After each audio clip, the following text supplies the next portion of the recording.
Reading 18, text 19. Okay.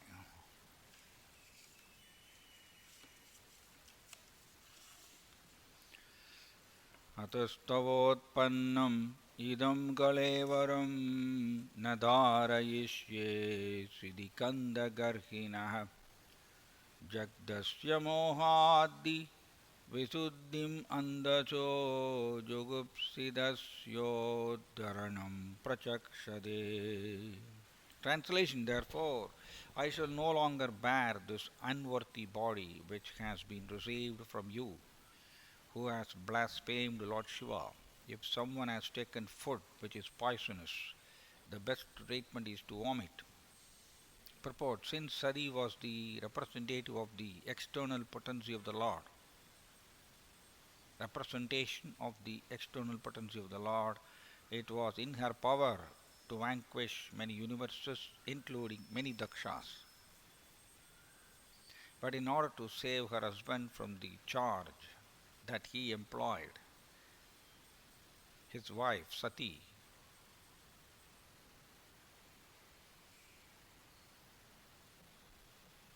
to kill Daksha because he could not do so due to his inferior position, she decided to give up her body. Text 19. न वेदवादान् अनुवर्तते मदिः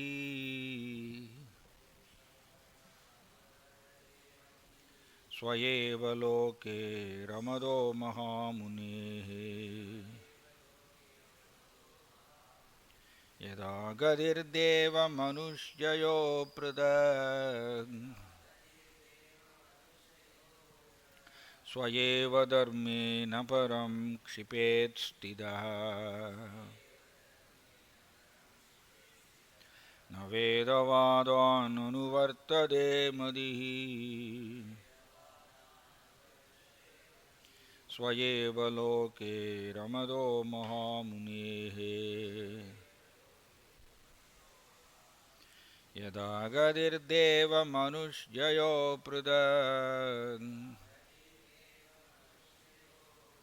स्वयेव धर्मेण परं क्षिपेत् स्थितः न वेदवादाननुवर्तते मदिः स्वयेव लोके रमदो महामुनेः यदा गतिर्देवमनुष्ययो पृथक् स्वयेव धर्मेण परं क्षिपेत् स्थितः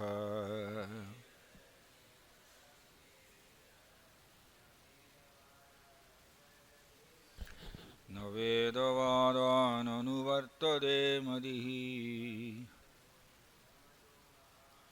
स्वयेव लोके रमदो महामुनेः यदा गतिर्देवमनुष्ययो पृथक्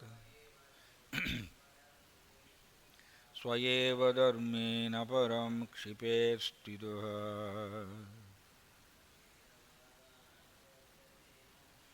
न वेदवादाननुवर्तते मदिः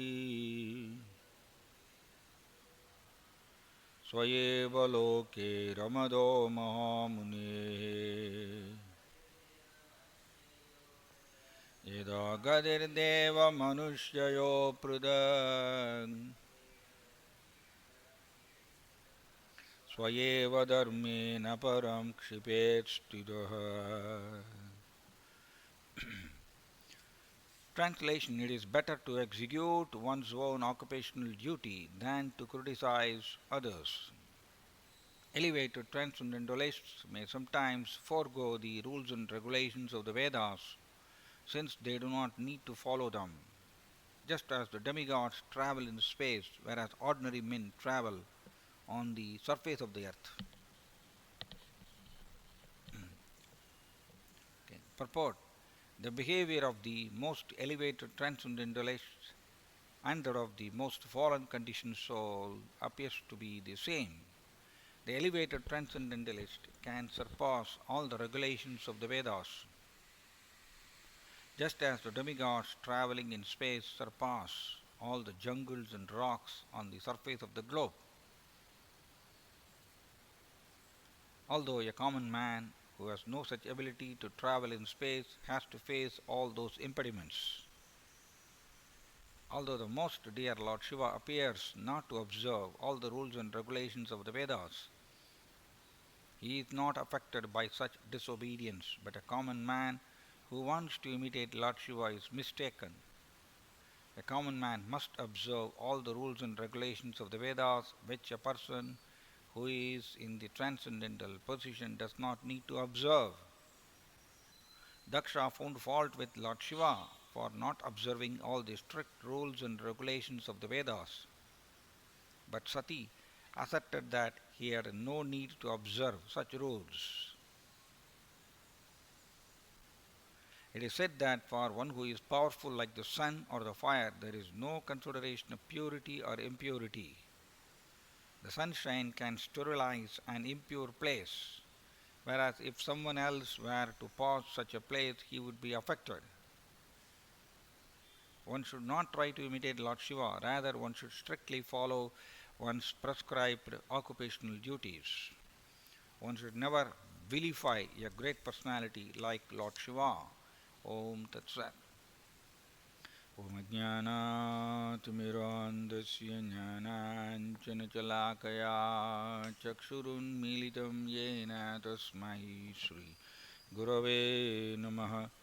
Namo Om Vishnupadaya Krishnaprasthaya Bhudale Srimade Jayapataga Swaminidhi Namine Namacharya Padaya Nitai Kripa Pradayine Gaura Gada Damadaya Nagara Gramadharine Namo Om Vishnupadaya Krishna Prasthaya Bhudale Srimade Bhakti Vedanta Swaminidhi Namine Namaste Saraswati Deve Gauravani Pracharine Nirvishesha Sunyavadi Paschatya Desadarine Jaya Sri Krishna Chaitanya Prabhu Nityananda Sri Advaita Gadadhara Sri Vasadi Gaura Bhakta Vrinda Hare Krishna Krishna Krishna Hare Hare Hare Rama Rama Rama Hare Hare Hare Krishna. So இங்கே மிக உயர்ந்த நிலையில் இருக்கக்கூடிய ஒரு தூய பக்தர் எந்த ஒரு வேதத்தில் சொல்லப்பட்ட எந்த விதிமுறைகளையும் கடைபிடிக்க தேவையில்லை. ஏன்னா வேதத்தில் சொல்லப்பட்ட எல்லா விதிமுறைகளும் கடைசியில் பகவான் கிருஷ்ணரின் மேல் அன்பு வளர்த்து கொள்வதற்குத்தான். வேதைச்சு சொல்வாய் அகமேவ வேத்யோ, எல்லா வேதங்களையும் படித்து ஃபைனலி வேத்யோ கிருஷ்ணரை உணர்வது. வேத்யக அப்படிங்கிறது தெரிஞ்சுக்கிறது அப்படின்னு இல்லை, வேத்யக அப்படின்னா உணர்வது. ஸோ கிருஷ்ணரை உணர்வது தான் கடைசி நோக்கம். கிருஷ்ணா முழுமுதற் கடவுள், மிக உயர்ந்த அனுபவிப்பாளர், நான் அவருடைய ஆனந்தத்துக்கு ஒத்துழைக்க வேண்டியவன். இதை உணர்வது தான் கடைசி நோக்கம். எல்லா வேதங்களையும் படிக்கக்கூடிய நோக்கம் இதுதான். இப்போ ஒருத்தர் இந்த நோக்கத்தை ஒருத்தர் அடைஞ்சிட்டாருன்னா அவர் வேதங்களில் இருக்கக்கூடிய சடங்கு முறைகள் இதை எதையும் கடைபிடிக்கலைன்னு சொல்லி நம்ம அவரை குறை சொல்ல முடியாது. ஏன்னா அவர் அது வேதங்களை படிக்கக்கூடிய நோக்கத்தை அடைஞ்சிட்டார். இது எக்ஸாக்டாக நீங்கள் பார்த்தீங்கன்னா, ஐ திங்க் கொஞ்ச நாளைக்கு முன்னாடி நீங்கள் ஒரு கேள்வி கேட்டீங்க. ஜடபரதர் மிக உயர்ந்த நிலையில் இருக்கார். எப்பொழுதும் கிருஷ்ணர் மேலே சோலினஸ் கௌர் கோவிந்த் சுவாமி மகாராஜ் ரொம்ப அருமையாக சொல்கிறாரு, கிருஷ்ணர் மேலே நம்மளுக்கு பிரேமை உதயம் ஆகாததுனால தான் நம்மளால் இடைவிடாமல் நம்முடைய மனம் கிருஷ்ணரை நினைக்க முடியவில்லை. அதான் காரணம். நம்ம வந்து கிருஷ்ணரை எப்பொழுதும் நினைத்து கொண்டே இருக்க வேண்டும்ங்கிறது நம்ம படிக்கிறோம் அண்டு முயற்சி செய்கிறோம். ஆனால் திரும்ப திரும்ப நம்ம அதை தோற்று போயிடுறோம். ஏன்னா கிருஷ்ணர் மேலே நமக்கு இன்னும் பிரேமை உதயமாகவில்லை. ஆல்சோ ஹிஸ் ஹோலினஸ் ராதாநாத் சுவாமி மகாராஜ் சொல்கிறாரு, remembrance is a necessary expression of love internally. But இந்த நினைத்தல், கிருஷ்ணரை நினைத்தல்ங்கிறது வந்து நெசசரி எக்ஸ்பிரஷன் ஆஃப் லவ். கிருஷ்ணர் மேலே பிரேமை இருந்ததுன்னா நம்மளுடைய மனம் இடைவிடாமல் கிருஷ்ணரை நினச்சுட்டே இருக்குமாமா, இயல்பாகவே. ஆனால் நம்மளுக்கு கிருஷ்ணர் மேலே பிரேமை வராததுனால நம்மளுடைய மனம் வந்து கிருஷ்ணரை நினைக்க மாட்டேங்குது, வலுக்கட்டாயப்படுத்த வேண்டியிருக்கு. ஸோ இது ஜடபரதர் பாருங்க, ஒரு தடவை இந்த கேள்வி வந்தது, ஜடபரதர் வந்து அவர் வந்து பிரசாதம் ஆஃபரிங்லாம் பண்ணுவாரா? ஜடபரதர் வந்து பிரசாதம் சாப்பிடுவாரா? எப்படி அவர் ஆஃபரிங் பண்ணுவார், நைவேத்தியம் பண்ணுவார்? இந்த கேள்வி வந்தது. ஏன்னா ஜடபரதர் இதெல்லாம் தாண்டி போயிட்டார். அவர் கிருஷ்ணர் கூட இருக்கக்கூடிய உறவில், இந்த பிரேமையில் ஆழ்ந்து இருக்கிறதுனால இந்த தாழ்ந்த விதிமுறைகள் எதற்கு நமக்கு வைதி பக்தியில் வந்து பல பல பல பல விதிமுறைகள் கொடுக்கப்பட்டிருக்கு இல்லையா? நாம் வந்து யஜ்ஞசிஷ்டாசனா சுந்தோ முச்சந்தே சர்வகில் விஷய் பஞ்சதே தே துவகம் பாபா ஏ பச்சந்தி ஆத்ம காரணாத். கிருஷ்ணருக்கு நைவேத்தியம் செய்யாத ஒரு உணவை நாம் எடுத்துக்கொண்டால் நாம் வெறும் பாவத்தை உண்கின்றோம் அப்படிங்கிறது நம்ம பகவத்கீதையில் கிருஷ்ணர் அதை சொல்கிறார். இது யாருக்கு? கிருஷ்ணர் மேலே பிரேமையை வளர்த்து கொள்ளாதவர்களுக்கு இந்த விதிமுறைகள் நமக்கு வந்து சொல்லப்பட்டிருக்கு. நம்ம வந்து கிருஷ்ணர் மேலே பிரேமையை வளர்த்து கொண்டவருக்கு வந்து உடல் கண்ணோட்டம் போயிடும். அதனால ஜடபரதர் அப்படி இருந்தார். ஜடபரதர் வந்து உடல் கண்ணோட்டத்திலே சுத்தமாக இல்லை, சுத்தமாகவே உடல் கண்ணோட்டம் இல்லை. ஏன்னா அவர் கிருஷ்ணர் மேலே பிரேமையை வளர்த்து கொண்டவர்.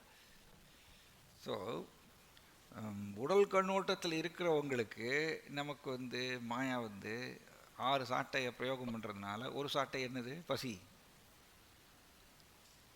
மாயாவோட 6 சாட்டை நம்ம மேலே பிரயோகம் பண்ணுறாங்க, அதில் ஒரு சாட்டை வந்து பசி.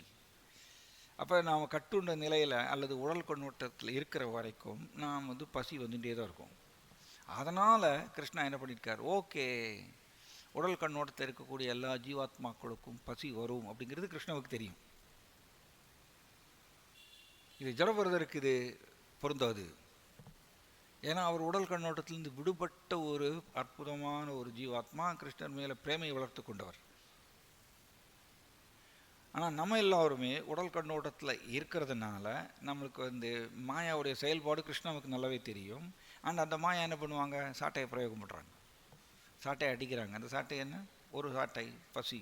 ஸோ பசி வரும்னு தெரிகிறதுனால தான் கிருஷ்ணன் சொல்கிறார், ஓகே இவங்க எல்லோரும் சாப்பிட்டே ஆகணும், இவங்க எல்லோருமே சாப்பிட்டே ஆகணும், சாப்பிடாமல் இருக்க முடியாது. அதனால் சாப்பிட்றதுக்கு முன்னாடி எனக்கு நைவேத்தியம் செய்து சாப்பிடுங்க, இல்லைன்னா எனக்கு நைவேத்தியம் செய்யாமல் நீங்கள் சாப்பிட்டீங்கன்னா உங்களுக்கு பாவத்தை உண்பீர்கள், பாவத்தை உட்கொள்வோம் அப்படின்னு கிருஷ்ணா நம்மளுக்கு எச்சரிக்கை ஏன் கொடுக்குறாருன்னா, இது எக்ஸாக்டாக வந்து வர்ணாசிரமத்தில் பாருங்கள், வர்ணாசிரமத்தில் ஜீவாத்மாவுக்கு அனுபவிக்கணுங்கிற ஆசை இருக்கிறதுனால கிருஷ்ணா வந்து ஓகே உடல் கண்ணோட்டத்தில் இருக்காங்க, அதனால் அனுபவிக்கணுங்கிற ஆசை இருந்துகிட்டே இருக்குது, அதனால் ஓகே வேதங்கள் இருக்கக்கூடிய சடங்கு முறைகளெல்லாம் கடைபிடித்து நியாயமான முறையில் அனுபவிங்கள். இது எக்ஸாக்டாக எப்படின்னா, நமக்கு எல்லாருக்கும் பசி வருங்கிறது கிருஷ்ணாவுக்கு தெரியும். அதனால் என்ன பண்ணார், ஓகே எப்படியா இருந்தாலும் சாப்பிட தான் போகிறீங்க, சாப்பிடாமல் இருக்க முடியாது, ஸோ எனக்கு நைவேத்தியம் செய்து பிரசாதத்தை ஏற்றுக்கொள்ளுங்கள். இது எக்ஸாக்டாக வர்ணாசிரமத்தில் சொன்ன மாதிரியே தான். வர்ணாசிரமத்தில் வந்து எப்படி அனுபவிக்கணும், புலன் சுகத்தை அனுபவிக்கணுங்கிற ஆசை இருக்குது, அது நீங்கள் இன்னும் விடலை, அதனால் ரைட் வேதங்கள் இருக்குது சடங்கு முறைகளெல்லாம் கடைபிடித்து அதுக்கப்புறம் நியாயமான முறையில் அனுபவியுங்கள். அப்போ இந்த விதிமுறைகள் எல்லாமே யாருக்கு அப்படின்னா, கிருஷ்ணர் மேலே பிரேமையை வளர்த்து கொள்ளாதவர்களுக்குத்தான் இந்த விதிமுறைகளை கடைபிடித்து படிப்படியாக கிருஷ்ணர் மேலே பிரேமையை வளர்த்துக்கொள்வது. இப்போ ஜடபரதர் இப்போ நம்மளை மாதிரியே அவர் பிரசாதம் மட்டுமா சாப்பிடுவார்? முடியுமா? முடியாது. அவர் ஏன்னா அவருக்கு தங்கிறதுக்கு இருப்பிடம்ங்கிறது ஒன்றும் அவருக்கு ஒரு பொருட்டல்ல, சாப்பிட்றதுக்கு சாப்பாடுங்கிறது ஒரு பொருட்டல்ல அவருக்கு அந்த இதெல்லாம் தாண்டி போயாச்சு. நமக்கு பார்த்தீங்கன்னா நம்மளுக்கு தங்கிறதுக்கு ஒரு இருப்பிடம் வேணும். நீங்கள் பகவத்கீதையில் தூய கிருஷ்ண பக்தரை பற்றி கிருஷ்ணா அவருடைய லட்சணங்களை சொல்லும் பொழுது அனிகேத ஸ்திரமதிர்னு சொல்கிறார். அனிகேத அப்படின்னா நிக்கேட்டான்னா இருப்பிடம், அனிகேத்தன அவருக்குன்னு ஒரு குறிப்பிட்ட இருப்பிடம் கிடையாதுங்க. தூய பக்தருக்கு ஒரு குறிப்பிட்ட வசிப்பிடம் கிடையாதுன்னு கிருஷ்ணன் சொல்கிறார். ஆனால் நாம் எல்லாருமே உடல் கண்ணோட்டத்தில் இருக்கிறதுனால நமக்கு ஒரு வசிப்பிடம்ங்கிறது தேவையாக இருக்குது, நிர்பந்தமாக இருக்குது. பட் ஜடபரதரோ அவருக்கு அனிகேத்த, அந்த அனிகேத்தங்கிற கொள்கையை பூர்த்தி செய்தவர் ஜடபரதர். அவருக்கு இருப்பிடம் கிடையாது. சிவபெருமானும் அதே மாதிரி தான். அண்ட் ஜடபரதருக்கு சாப்பாடுங்கிறது ஒரு பெரிய ஒரு பொருட்டல்ல. ஏன்னா அவருக்கு இதெல்லாம் தாண்டி கிருஷ்ணருடைய நினைவிலேயே பிரேமையில் ஆழ்ந்திருக்கார். அதனால் அவருக்கு யார் என்ன கொடுக்குறாங்களோ அதை ஜஸ்ட்டு ஏற்றுக்கொள்வார், அவ்வளோதான். இன்ஃபேக்ட் அவருடைய உடம்பை மெயின்டைன் பண்ணுறது, நம்ம என்ன நினச்சிப்போம்னா நம்ம கட்டுண்ட நிலையில் நம்ம உடம்பை மெயின்டைன் பண்ணுறது நான் தான் நினச்சிப்போம். நான் ஒழுங்காக சில நேரங்களில் சில பக்தர்கள்லாம் சொல்லுவாங்க, பிரபு வேலைக்கு கரெக்டாக சாப்பிட்ருங்க, கரெக்டாக சாப்பிட்ருங்க, கரெக்டாக ரெஸ்ட் எடுங்க, கரெக்டாக தண்ணி குடிங்க அப்படின்னு சொல்லுவாங்க. இது என்ன, நம்மளுடைய கட்டுண்ட நிலையில் நாம் இதெல்லாம் செஞ்சால் தான் உடல் பாதுகாக்கப்படுங்கிற நம்பிக்கை நமக்குள்ளே இருக்குது. அதுதான் ரஜோகுணத்தினுடைய தாக்குதல். நாம் அதுலேருந்து வெளியே வர முடியாது. பட் ஜடபரதருக்கு அவர் சாப்பிடலை, தூங்கலை, தண்ணி குடிக்கலை, அவர் குளிக்கலை, அவரு வாழ்ந்தார். அப்போ அவருடைய உடலை யார் பாதுகாத்தாங்க? ஆக்சுவலி இது எப்படின்னா, இதுனா கம்ப்ளீட்டாக கிருஷ்ணாவை நோக்கி சரணாகதி அடைந்த பக்தர். எனக்குன்னு எதுவும் கிடையாது, நான் எதையுமே நான் எதிர்பார்ப்பதில்லை. இந்த உலகத்தில் உடலை பேணி பாதுகாக்கிறது கூட நான் எதிர்பார்க்கறதில்லை. அப்படிப்பட்ட ஒரு நிலை தான் கிருஷ்ணர் மேலே பிரேமை வளர்த்து கொண்ட நிலை அல்லது சரணாகதி அடைந்த நிலை. அப்படிப்பட்ட ஒரு கிருஷ்ண பத்பரமா கிருஷ்ணா எல்லோரையும் ஆக்சுவலி கிருஷ்ணா தான் பார்த்துக்கிறாரு. பட் நம்மளுடைய கட்டுண்ட நிலையில் ரஜோகுணத்தில் நம்ம சிக்கி இருக்கிறதுனால நம்ம என்ன நினச்சிக்கிறோம், என்னை நான் தான் பார்த்துக்கிறேன் அப்படின்னு நினச்சிக்கிறோம். அதுக்கு பேர் தான் கர்த்தாகும் விதி மன்னியதே. பயங்கர சீக்ரெட், இதெல்லாம் ரகசியம் இதில் ஒழிஞ்சிருக்கு. கர்த்தாகும் விதி மன்னியதேன்னு கிருஷ்ணன் சொல்கிறார்ல, இதுதான் அர்த்தம். எல்லாம் நான் தான் செய்கிறேன் அப்படின்னு கிருஷ்ணா அகங்கார விமூடாத்மா கர்த்தாகும் விதி மன்னியதே, பொய் அகங்காரத்தில் சிக்கி இருக்கக்கூடிய ஒரு ஜீவாத்மா இல்லை நான் தான் செய்கிறேன்னு நினச்சிக்கிறாரு. பட் ஆக்சுவலி எல்லாமே கிருஷ்ணா தான் செய்கிறாரு. கிருஷ்ணா தான் நம்மளுக்கு தேவையான எல்லாத்தையும் கொடுக்குறாரு. ஆனால் நான் பொய் அகங்காரத்தில் சிக்கி இருக்கிறதுனால நான் வேலைக்கு சாப்பிட்டா மட்டும்தான் என்னை காப்பாற்றிக் கொள்ள முடியும் அப்படின்னு அந்த நம்பிக்கை உருவாக்கப்படுகின்றது. நான் கரெக்டாக அந்த இவ்வளோ நேரம் தூங்கினா மட்டும்தான் என்னோடய உடல் பாதுகாக்கப்படும். பட் ஆக்சுவலி அப்படி கிடையாது. இந்த நம்பிக்கையை தாண்டி வெளியில் வர்றது தான் பக்குவம். ஜடபரதருக்கு இந்த நம்பிக்கை இல்லை, அதை தாண்டி வெளியில் வந்துட்டார். ஜடபரதர் இந்த உடல், அதுதான் பிரபுபாதர் சரணாங்கம் அந்த சர்வதர்மான் பரித்தியாஜ ஸ்லோகத்தில் பொருள் எழுதுகிறார்.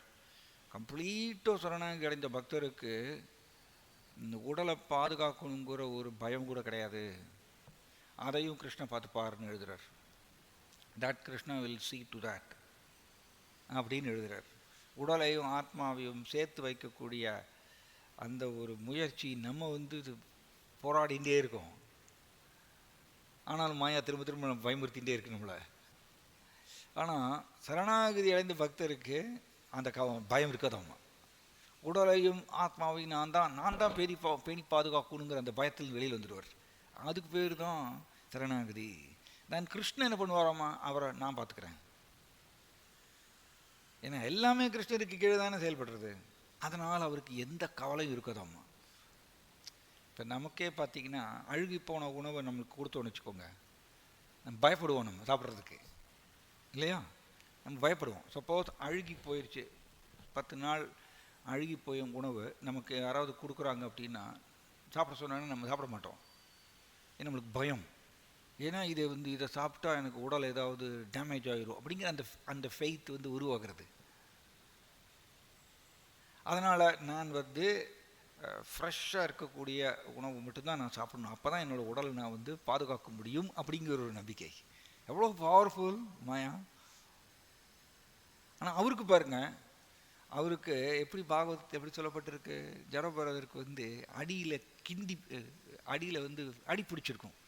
சமைக்கும் பொழுது அடியில் கறி பிடிச்சிருக்கும். அதை எடுத்து கொடுப்பாங்களாமா ஜடபரதருக்கு. கறி பிடிச்சிருக்கும், அதை கொடுப்பாங்களாம் ஜடபரதருக்கு சாப்பிட அப்படின்னு. ஜடபரதர் அதை சாப்பிடுவாராமா. இது எப்படி? ஆனால் அவரோட உடம்பு நல்லா இருந்தது, ரொம்ப பர்ஃபெக்டாக. அது பாகவதத்தில் எப்படி சொல்லப்பட்டிருக்குன்னா, ஜடபரதருடைய உடல் கட்டுமஸ்தான உடலாமா. ஆரோக்கியம் அண்ட் கட்டுமஸ்தான உடல். யார் பாதுகாக்கிறாங்க? அப்படிப்பட்டவரை கிருஷ்ணா நான் பார்த்துக்கிறேன், கிருஷ்ண பாதுகாத்துக்கிறாரு. ஏன்னா அவர் இந்த சிந்தனை எதுவுமே, இதுக்கு பேர் தான் அனன்ய சேதா சததம்.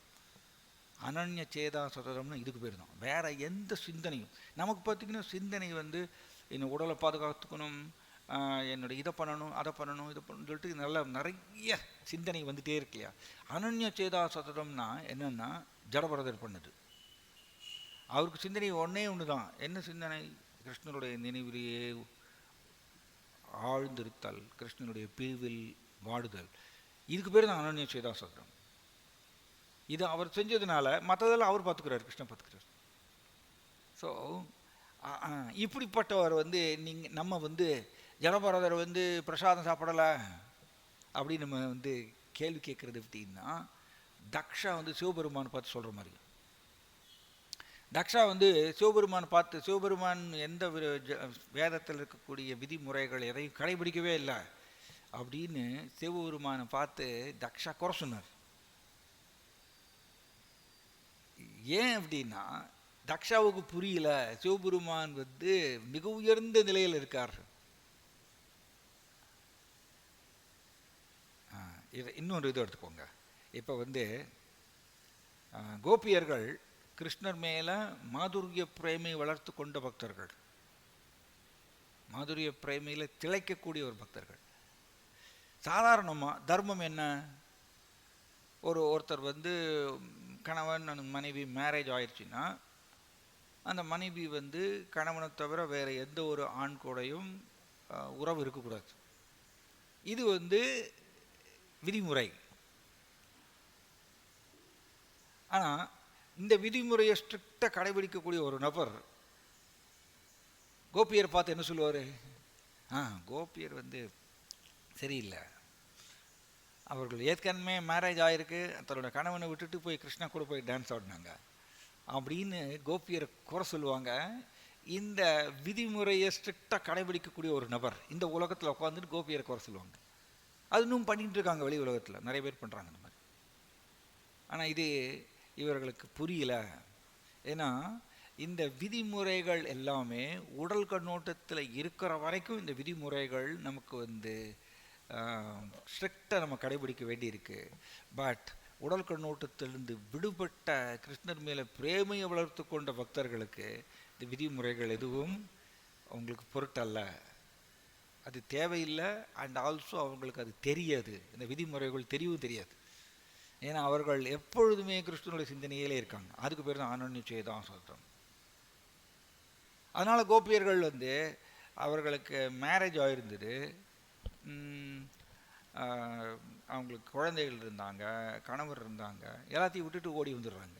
கிருஷ்ணன் வந்து புல்லாங்குழல் ஊதின உடனே. இது ஒரு தர்மவான், இந்த உலகத்தில் இருக்கக்கூடிய ஒரு தர்மவான் வந்து கோபியரை வந்து குறை சொல்லுவார் புரியாமல், கோபியரோட மிக உயர்ந்த நிலை புரியாமல். அதே மாதிரி தான் ஜடபரதர் வந்து பிரசாதம் சாப்பிட்டாரா? அவர் எப்படி பிரசாதம் சாப்பிடாம அவர் வந்து யார் என்ன கொடுக்குறாங்களோ அதை வாங்கி சாப்பிட்டார்? அவர் நைவேத்தியம் பண்ணாரா? ஆஃபரிங் பண்ணாரா? இது வந்து முட்டாள்தனமான ஒரு சிந்தனை. ஏன்னா அவர் இதெல்லாம் தாண்டி போயிட்டார். ஸோ நாம் ஒரு நிலையில் இருந்து கொண்டு உயர்ந்த நிலையில் இருக்கக்கூடிய ஒரு நபரை வந்து பிடிச்சி இழுக்கக்கூடாது. அப்படி பிடிச்சி இழுத்தாலும் நம்ம தமிழில் சொல்லுவோம் இல்லையா, சூரியனை பார்த்து நாய் குறைச்சா சூரியனுக்கு ஏதாவது டேமேஜா அப்படின்னு. அந்த மாதிரி தான் நம்ம ஜடபரதரை வந்து சொல்லலாம், குறை சொல்லலாம். அவர் வந்து என்ன நைவேத்தியம் பண்ணாரா? கிடைச்சதை சாப்பிட்டார். அவர் குளிக்கலை, ஒரே அழுக்கு, அவர் வந்து மூச்சு இதெல்லாம் சொல்லலாம். அவர் வந்து அசுத்தமானவர் எல்லாம் சொல்லலாம். அது எல்லாமே நமக்கு தான். நாம் உடல் கண்ணோட்டத்தில் இருக்கிறதுனால நமக்கு தான் இந்த விதிமுறைகள்லாம் கடைபிடிக்க வேண்டியிருக்கு. பட் அவரை நம்ம அந்த மாதிரி சொல்ல முடியாது. அவர் இது எதுவுமே பண்ணலை. எஸ், அவர் வந்து நைவேத்தியம் பண்ணலை, ஆஃபரிங் பண்ணலை. நம்ம வந்து இன்டர்வியூவில் கேட்போம் இல்லையா, நைவேத்தியம் பண்ணீங்களா, நைவேத்தியம் பண்ண நீங்கள் வந்து மணி அடிச்சிங்களா, நீங்கள் வந்து துளசி இலை போட்டிங்களா, 10 நிமிஷம் டைம் கொடுத்தீங்களா, இது விதிமுறைகள். நம்ம இதெல்லாமே டிக் பண்ணுவோம், இன்டர்வியூவில் எல்லாம் டிக் பண்ணிட்டு வருவோம். அதையும் மீறி நடுவில் உள்ள வந்து ஒரு லாப்சஸ் வரும். ரைட், நாம் இதெல்லாமே ரொம்ப பர்ஃபெக்டாக இதெல்லாம் ஃபாலோ பண்ணுவோம். பட் ஜடபரதர் இப்படி இல்லை. அப்போ பிரபுபாதர் ஒரு அருமையான ஸ்ரீமத் பாகவதத்தில் ஒரு அருமையான உதாரணம் கொடுக்கப்பட்டிருந்த ஸ்லோகத்தில், எப்படி தேவர்கள் ஆகாய மார்க்கமாக பிரயாணம் பண்ணுறாங்க, ஸ்பேஸில் ஆகாயத்தில் பிரயாணம் பண்ணுறாங்க. ஆகாயத்தில் பிரயாணம் பண்ணுறவருக்கு அவர் வந்து கீழே வந்து பூமியினுடைய மேற்பரப்பில், நம்ம எல்லாரும் எங்கே உட்காந்துருக்கோம்? பூமியுடைய மேற்பரப்பில் உட்காந்துருக்கோம். பூமியினுடைய மேற்பரப்பில் இருக்கிறவருக்கு தான் நாம் வந்து ஒரு இடத்துல இன்னொரு இடத்துக்கு ட்ராவல் பண்ணணும்னு வச்சுக்கோங்க, கடும் முயற்சி போடணும். இப்போ ட்ரெயினில் போகிறோன்னு வச்சுக்கோங்க, ஒரு இடத்துல இன்னொரு இடத்துக்கு ட்ரெயினில் போகணுன்னா நம்ம வந்து லக்கேஜ் எடுக்கணும், லக்கேஜை பேக் பண்ணணும், இந்த லக்கேஜை தூக்கணும், லோடு. அப்புறம் அவசரமாக வந்து ட்ரெயின் வந்து குறிப்பிட்ட டைம் ஃபிக்ஸ் பண்ணியிருப்பாங்க, அந்த நேரத்துக்குள்ளே ட்ரெயின்குள்ளே போய் உள்ளே நுழையணும், டென்ஷன், ஆங்ஸைட்டி.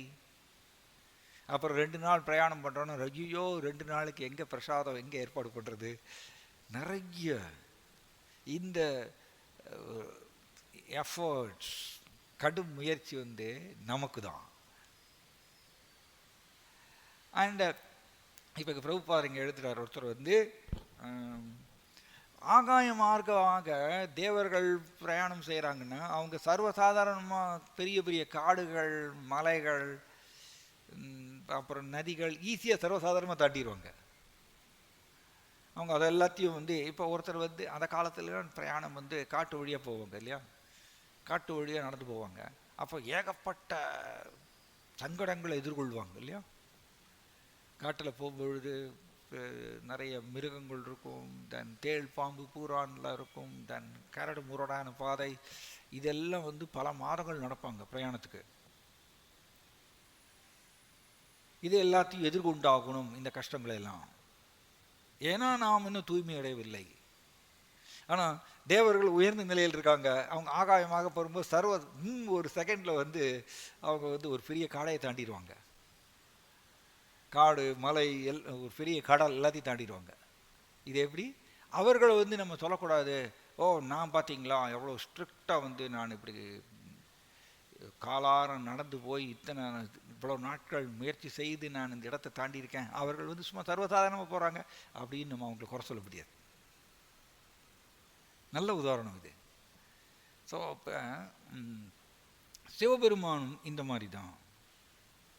அவர் வந்து இதெல்லாம் தாண்டி நிற்கின்றார். அதனால் அவர் வந்து தக்ஷா வந்த உடனே எழுந்து நின்று அவருக்கு மரியாதை செலுத்தணுங்கிற இந்த விதிமுறை அவருக்கு கிடையாது. இது அருமையான ஒரு ஸ்லோகம் இது. எஸ், தக்ஷா வந்து மாமனார், சிவபெருமானுடைய மாமனார்.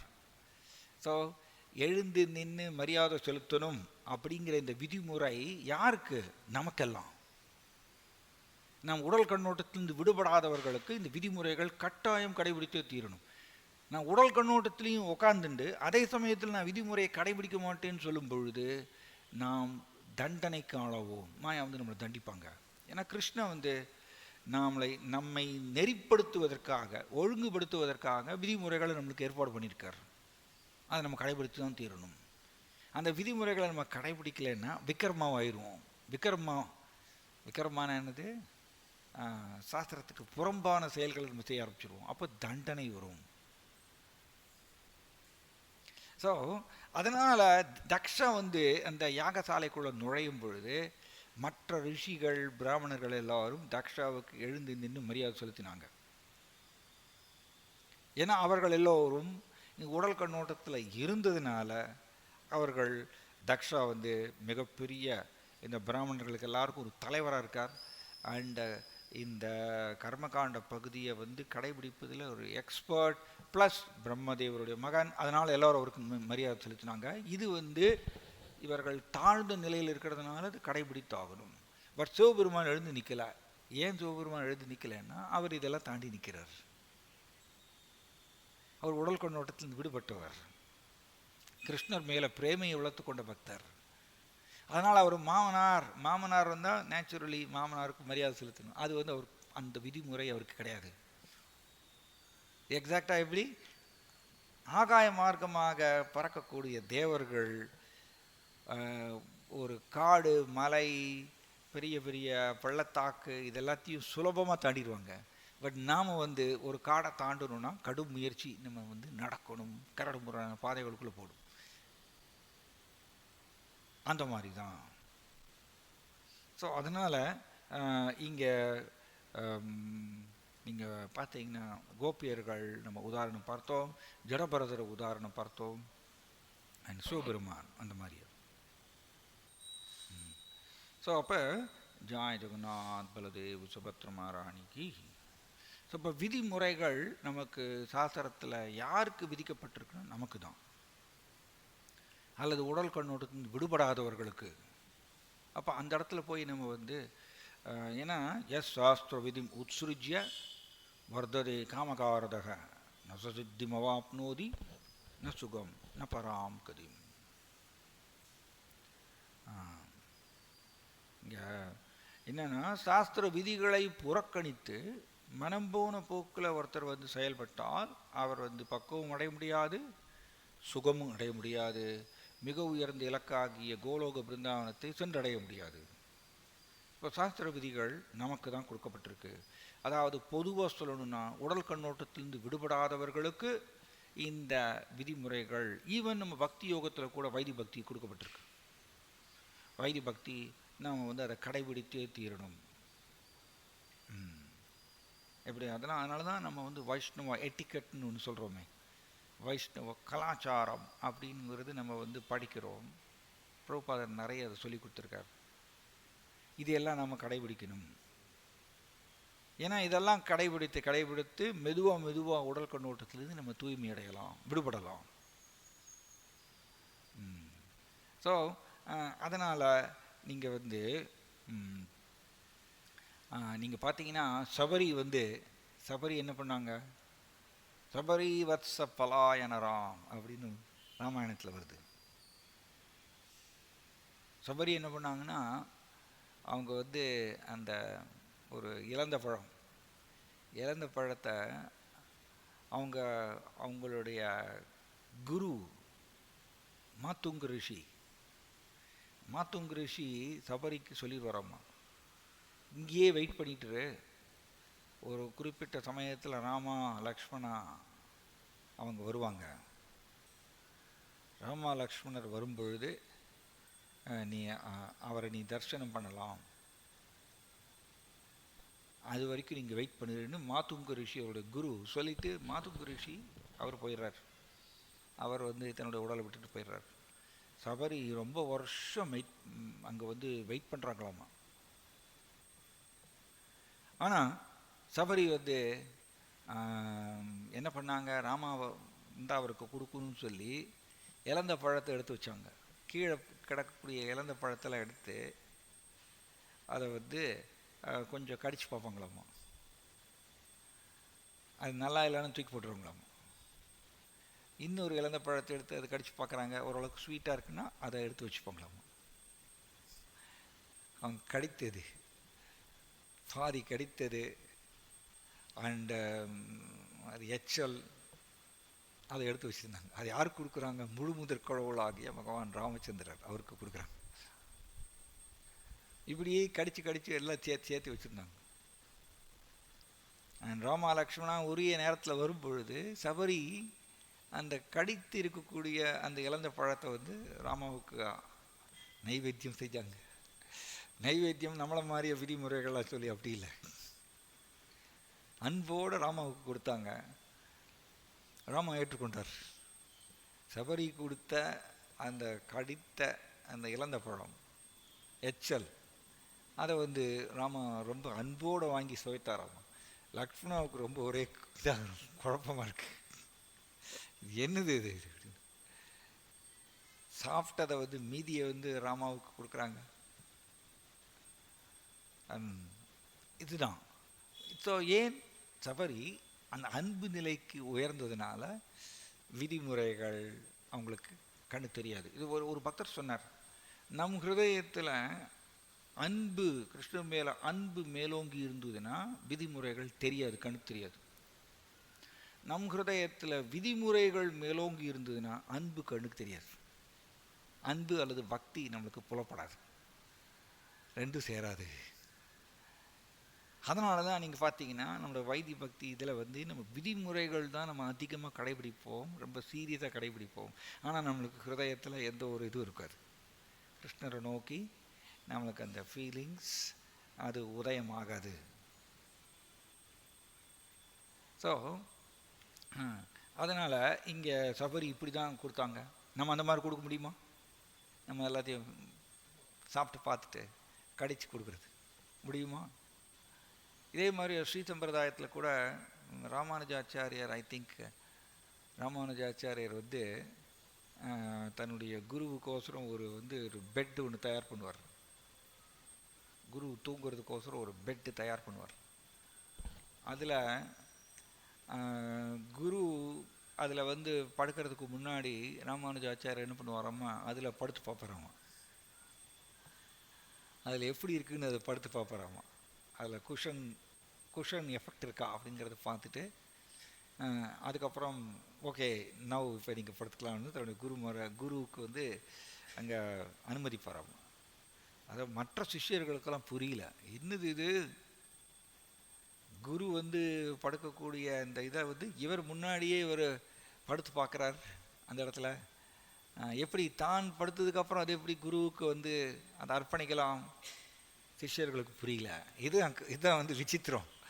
அதுதான் நம் ஹிருதயத்தில் விதிமுறை மேலோங்கி இருந்தால் நம்மளுக்கு அன்பு, பக்தி, பிரேமை இது நமக்கு புரியாது, அதனுடைய செயல்பாடு புரியாது. இது 1000 வருஷத்துக்கு முன்னாடியே, 1000 வருஷங்களுக்கு முன்னாடி ராமானுஜாச்சாரியருடைய சக சிஷ்யர்கள் அவர் குறை சொன்னாங்க. என்னது இவர் குரு படுக்கக்கூடிய அந்த ஒரு இதில் இவர் முன்னாடி படுத்து பார்க்குறார்.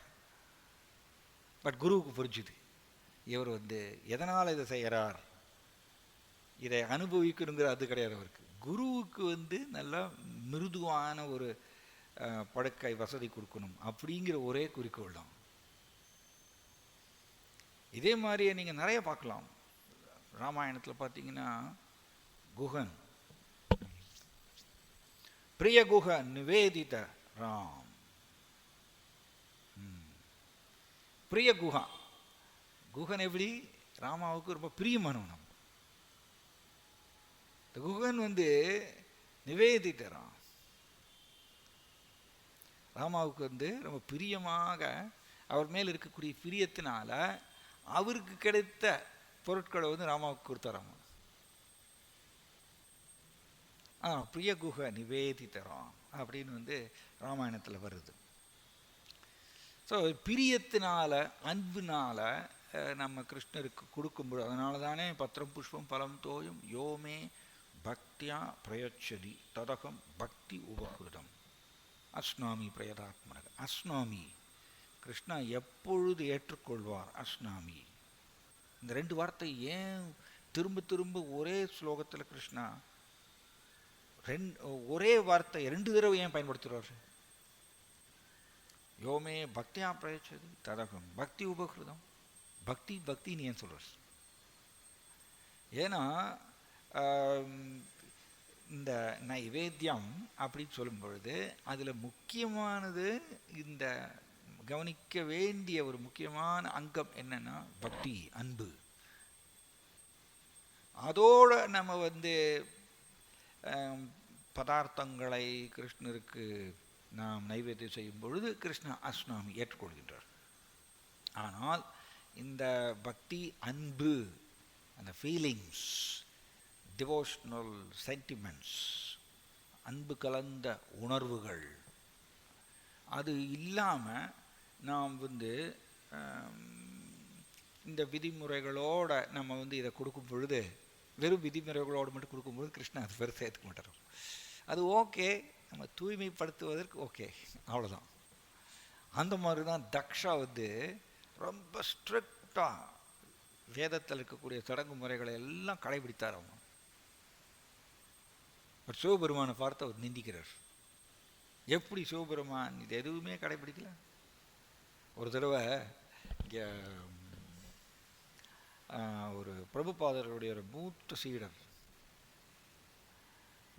சீடர் அவர் இங்கே வந்திருந்தார். ஒரு ப்ரோக்ராமுக்கு சொற்பொழிவுலாம் கொடுக்கறதுக்கு வந்திருந்தார். அப்போ ஜஸ்ட்டு இந்த விதிமுறைகளில் செட்டில் ஆகிருக்கக்கூடிய ஒரு பக்தர் வந்து, ஒரு செமினார் நடந்தது, அந்த செமினாரில் நானும் அட்டன் பண்ணிகிட்டு இருந்தேன். அப்போ ஜஸ்ட் இந்த ஆரம்ப நிலையில் இருக்கக்கூடிய ஒரு பக்தர் வந்து அவரை பார்த்துட்டு கேட்டார், நீங்கள் திலகம் போட்டுக்கல அப்படி கேட்டார். நீங்கள் ஏன் திலகம் போட்டுக்கல அப்படின்னு கேட்டார் எல்லாருக்கும் முன்னாடி.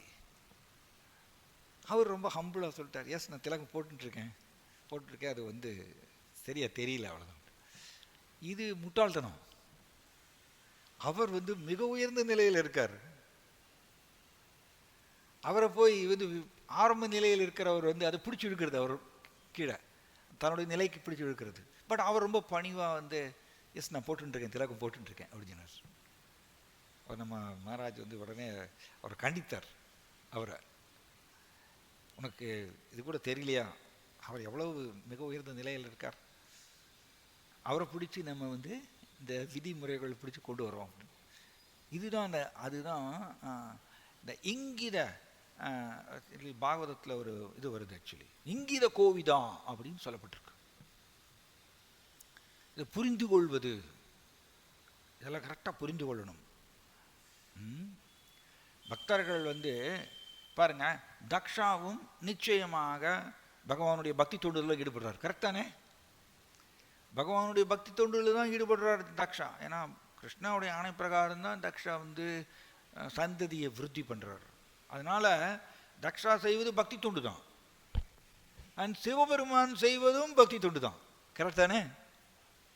சிவபெருமான் செய்வதும் பக்தி தொண்டு தான். பட் ரெண்டு பேரும் ஒரே நிலையா கிடையாது. இதுக்கு பேர் தான் ஹரிச்சரண ஜுஷஸ்தாரதம் யஸ்வதேஷாம் ஸ்ரீமத்வப்ராஹா விஷ்ணு பரதமம் விஷ்ணு வாங்கிரி லாபம். மத்வாச்சாரியார் சொல்கிறது, பக்தர்கள் பக்தி தொண்டில் ஈடுபட்டிருந்தாலும் ஒவ்வொருத்தரும் ஒவ்வொரு நிலையில் இருக்காங்க. நிச்சயமாக சிவபெருமானும் தக்ஷாவும் ஒரே நிலையில் கிடையாது. பட் தக்ஷா என்ன பண்ணார், சிவபெருமான் பார்த்து அவர் விதிமுறை கடைபிடிக்கலையே. அதுதான் இங்கே பார்வதி தேவி சொல்கிறாங்க, அதாவது சதி சொல்கிறாங்க. என்ன சொல்கிறாங்க?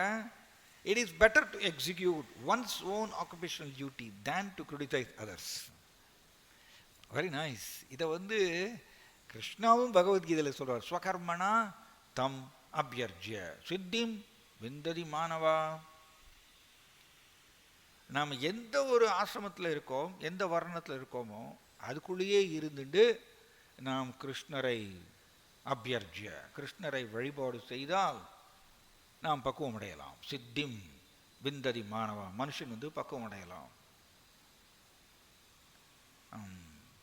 பரதர்மா ஸ்வனுஷ்டிதா ஸ்ரேயான் ஸ்வதர்மோ விகுண பரதர்மா ஸ்வனுஷ்டிதா. Very nice. ஒவ்வொருத்தரும் ஸ்வதர்மா அவங்கவுங்க ஒவ்வொரு குணத்தில் சிக்கியிருக்காங்க. முக்குணங்களில் நம்ம ஒவ்வொருத்தரும் சிக்கியிருக்கோம். அதுக்கு தகுந்தாற்போல நம்மளுக்கு விதிக்கப்பட்ட கடமைகளை செய்தால் ஸ்ரேயான் அவர் பெஸ்ட். விகுண பரதர்மா ஸ்வனுஷ்டிதா, மாறாக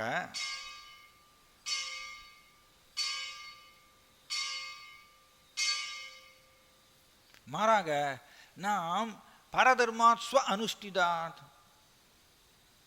மற்ற வர்ணம் அல்லது மற்ற ஆசிரமத்தை இருக்கக்கூடிய இதை ஆர்டிஃபிஷியலாக செயற்கையாக நான் கடைபிடிக்க போனோம்னா விகுணக அது குழப்பத்தை உருவாக்கும். அவரும் மாட்டிப்பார். இது எக்ஸாக்டாக நீங்கள் உதாரணம் பார்த்தீங்கன்னா, வசிஷ்ட ரிஷி அவர் சத்வகுணத்தில் நிரம்பி இருக்கக்கூடிய ஒரு ரிஷி. அதனால் அவர் சத்வகுணத்தில் இருந்து அவர் அந்த நிலையில் இருக்கார், ஒரு பிரம்ம ரிஷி இவர். ஆனால் விஸ்வாமித்திர முனிவர் என்ன பண்ணார்? விஸ்வாமித்திர முனிவர் அவருக்கு மட்டும் பிரம்ம ரிஷியா, நானும் பிரம்ம ரிஷியா மாறணும்னு சொல்லி ரஜோகுணத்தில் ஆழ்ந்து இருக்கக்கூடிய விஸ்வாமித்திர ரிஷி ரஜோகுணத்தில் ஆழ்ந்திருந்தார்.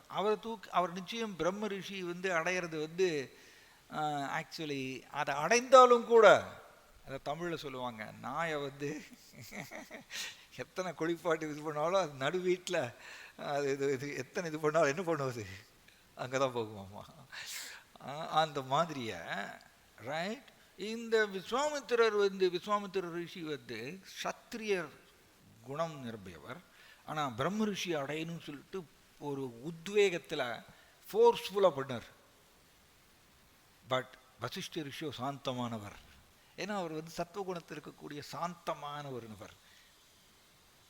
ஆனால் நானும் பிரம்ம ரிஷியாக மாறணும்னு சொல்லிட்டு போட்டிக்கு அவர் இது பண்ணார். கடைசியில் என்னாச்சு? விஸ்வாமித்திர முனிவர் இழந்தார். பிரம்ம ரிஷியை அடைந்தாலும் கூட, அந்த பட்டத்தை அடைந்தாலும் கூட விஸ்வாமித்திர ரிஷி இழந்து போனார். எல்லாத்தையும் கோபத்தில் மாட்டின்றார், காமத்தில் மாட்டின்றார் இல்லையா? ஸோ வசிஷ்ட ரிஷி அப்படி இல்லை. ஸோ அந்த மாதிரி தான். ஸோ நிச்சயம் தக்ஷாவும் சிவபெருமானும் ஒரே நிலையில் கிடையாது. ரெண்டு பேருமே பக்தர்களாக இருந்தாலும், ரெண்டு பேருமே கிருஷ்ணாவுக்கு பக்தி தொண்டு செய்தா இருந்தாலும் கூட, தக்ஷா உடல் கண்ணோட்டத்தில் சிக்கியிருப்பவர், சிவபெருமான் உடல் கண்ணோட்டத்திலிருந்து விடுபட்டு கிருஷ்ணர் மேலே பிரேமையை வளர்த்து கொண்ட ஒரு பக்தர். அதுதான் பிரபுபாதர் இங்கே எழுதுறாரு பாருங்க.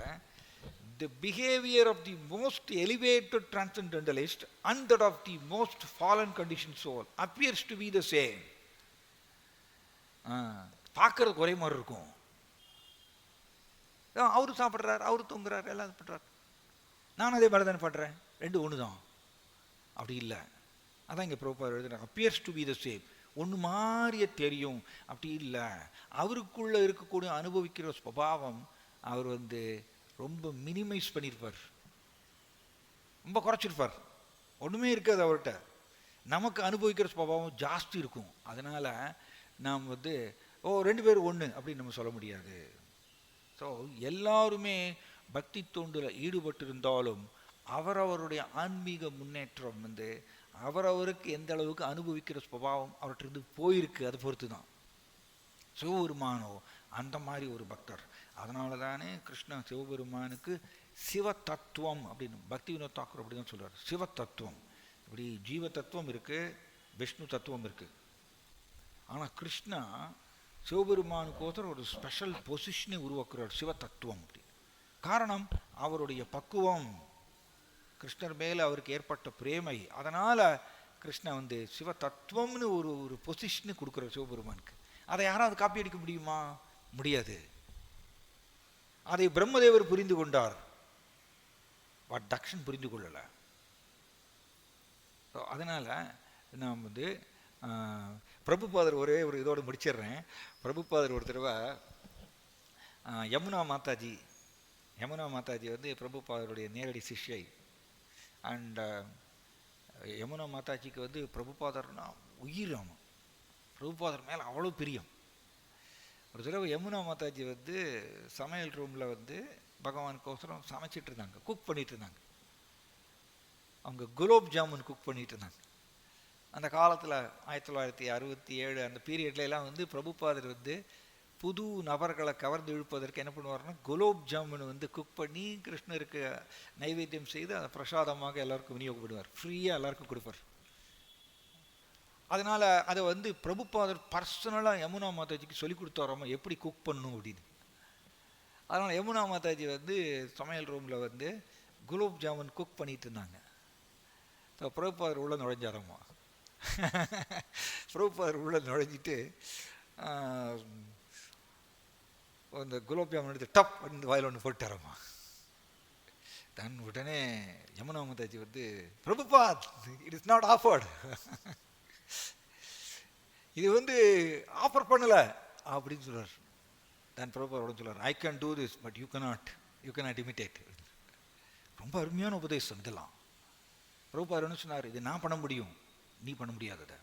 காரணம், பிரபுபாதர் கிருஷ்ணர் மேலே பிரேமை வளர்த்து கொண்டவர், உடல் கண்ணோட்டத்திலிருந்து விடுபட்டவர். அதனால் அவருக்கு இந்த விதிமுறைகள்லாம் அவர் கிடையாது.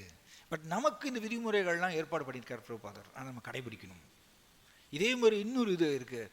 பிரபுபாதர் வந்து ஃப்ளைட்டில் வந்து international travel, right, international travel பண்ணும்போது ஃப்ளைட்டில் வந்து அவரும் அவருடைய சர்வெண்ட் உட்காந்துருக்காங்க.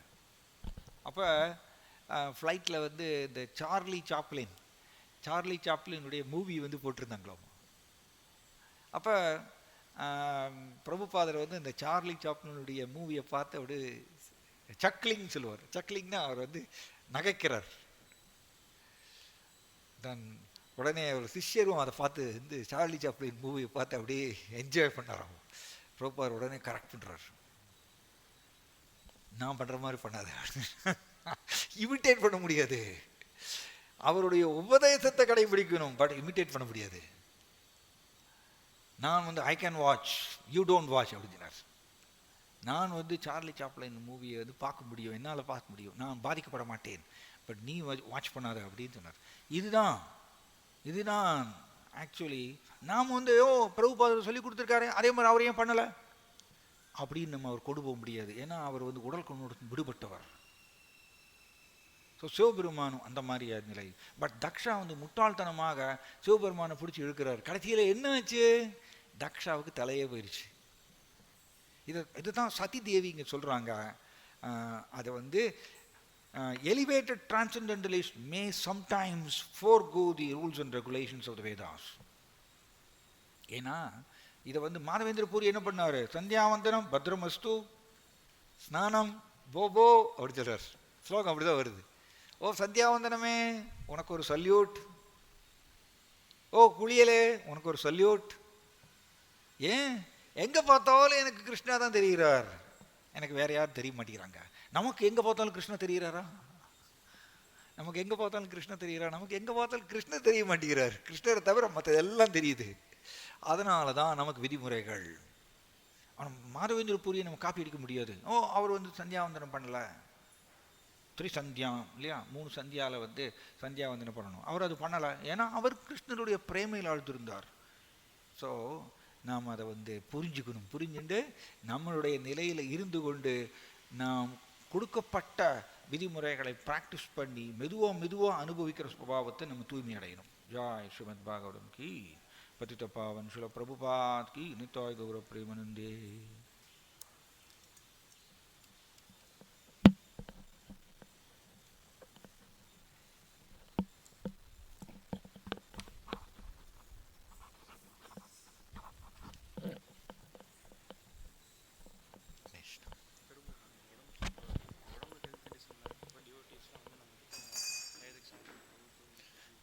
டிவோட்டீஸ்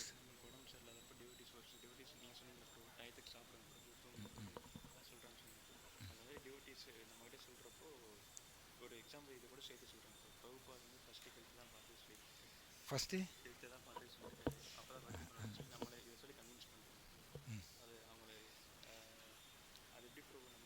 அதுதான் நம்ம எந்த நிலையில் இருக்கோமோ அதுக்கு தகுந்தாற்போல் நமக்கு நம்பிக்கை உருவாகும். நமக்கு உடல் கண்ணோட்டத்தில் ஆழ்ந்து இருந்தோன்னா நமக்கு அந்த மாதிரி நம்பிக்கை தான் வரும். அப்படி தான் நம்பிக்கை வரும். அப்படி தான் நம்பிக்கை வரும். ஆனால் ஜடபரதர் என்ன சாப்பிட்டாரு? அவர் அடி பிடிச்சது தான் சாப்பிட்டார். பட் அவர் ரொம்ப ஆரோக்கியமாக இருந்தார். அப்போ அவர் யார் காப்பாற்றினாங்க? அதுதான் அந்த ஃபெய்த் வளர வளர வளர தெய்வீக நம்பிக்கை நமக்குள்ள அதிகமாக அதிகமாக நம்மளுடைய செயல் மாறும். நமக்குள்ள ஜட நம்பிக்கை நம்மளுக்கு அதிகமாக இருந்ததுன்னா ஜட செயல்களை தான் நம்புவோம்.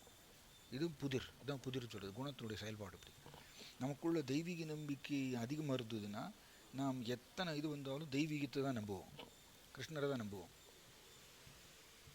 அது அந்த மாதிரியா ஜடபரதர் அந்த மாதிரியா, ஹரிதாஸ் தாக்கூர் அந்த மாதிரியா? அதனால் நம்ம நம்பிக்கை தெய்வீக நம்பிக்கை வளராமல் ஆர்டிஃபிஷியலாக நம்ம அதை எடுத்து கொண்டோன்னு வச்சுக்கோங்க, கொலாப்ஸ் ஆயிடுவோம். அதனால் என்ன ஒரு சைடு நம்ம அதை பண்ணுவோம், பண்ணியே தீருவோம். நம்பிக்கை ஜட நம்பிக்கை நம்மளை ஃபோர்ஸ் பண்ணி அந்த மாதிரி ஜட ரீதியாக சார்ந்து இருக்கிறதுக்கு நம்மளை தூண்டும், தப்பிக்க முடியாது. ஸோ நம்மளை பக்குவம் என்ன பண்ணணும்னா மெதுவாக நம்மளுடைய நம்பிக்கை கிருஷ்ணரை சார்ந்து இருக்கக்கூடிய நம்பிக்கை ஜாஸ்தி பண்ணிகிட்டே போகணும், வளர்க்கணும். அதான் கல்டிவேஷன் சொல்கிற பார்க்கணும், வளர்க்கணும். அதை வளர்க்க நம்ம இக்கட்டான சூழ்நிலை வரும்பொழுது கிருஷ்ணரை சார்ந்து இருக்கக்கூடிய அந்த ஒரு பக்குவம் தானாக வரும். பழம் நழுவி பாலில் விழறது இல்லையா, தானாக வரும். அது ஆர்டிஃபிஷியலாக கொண்டு வர முடியாது. ஓகேங்களா?